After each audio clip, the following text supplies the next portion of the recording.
যশোর ঝিনাইদহ মহাসড়ক ৬ লেনে উন্নতিকরণ প্রকল্প এখন গলার কাটা। ৪,৮০০ কোটি টাকার প্রকল্পটি ৪ বছর আগে শুরু হলেও এ পর্যন্ত কাজ হয়েছে মাত্র ৩%। আর ভাঙাচোরা রাস্তাটি এখন চলাচলের অনুপযোগী হয়ে পড়েছে। সংশ্লিষ্ট কর্মকর্তারা জানিয়েছেন, আমলাতান্ত্রিক জটিলতায় থমকে আছে কাজের গতি। যশোরের চাঁচড়া থেকে ঝিনাইদহের দূরত্ব ৪৮ কিলোমিটার। প্রতিদিন এ পথেই বেনাপোল, দর্শনা ও মোংলা সহ দক্ষিণের বিভিন্ন জেলায় চলাচল করে কয়েক হাজার পণ্য ও যাত্রীবাহী যানবাহন। এছাড়া খুলনার সঙ্গে রাজশাহী যোগাযোগের একমাত্র পথ এটি এখন, যা চলাচলের অনুপযোগী।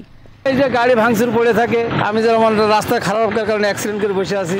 খুব ভাঙা গাড়ির ডিফারেন্স হচ্ছে প্রচুর, যাত্রীদের অত সমস্যা, যাত্রীদের কোনো মাথায় লাগছে, হাঁটি লাগছে গাড়িতে রাস্তা ভাঙার কারণে। রাস্তায় প্রায় বাস দুর্ঘটনা কবলিত হচ্ছে এবং আমাদের ছোট গাড়ি, সব গাড়ি কোনো রকম রাস্তায় আমরা চালাতে পারছি না। আমাদের তো বিপদ, ব্যাপার গাড়ি নষ্ট হচ্ছে, কোনো যেখানে সেখানে পড়ে যাচ্ছে। ৪,৮০০ কোটি টাকা ব্যয়ে সড়কটি ৬ লেনে উন্নীতকরণ শুরু হয় ২০২০ সালে। ২০২৩ সালে শেষ করার কথা থাকলেও এখন পর্যন্ত কাজের অগ্রগতি মাত্র ৩%। আমলাতান্ত্রিক জটিলতার কারণে নির্মাণ ও সংস্কার থমকে আছে বলে জানান কর্মকর্তারা। আমাদের নিয়ম হচ্ছে যে আমরা প্রজেক্টকে হ্যান্ডওভার করি, আবার যখন প্রজেক্ট শেষ হয়ে যাবে তখন আমাদেরকে মেনটেন্যান্সের জন্য দেয়। কাজে এর মধ্যে যা রিপেয়ার করতে হয় ওই প্রজেক্ট থেকেই করতে হবে। আমরা বারংবার তাদেরকে অনুরোধ করতেছি। এর মধ্যে প্রকল্পের মেয়াদ বাড়ানো হয়েছে ২০২৬ জুন পর্যন্ত। ব্যয় বেড়েছে ২,৬৫০ কোটি টাকা। Independent news.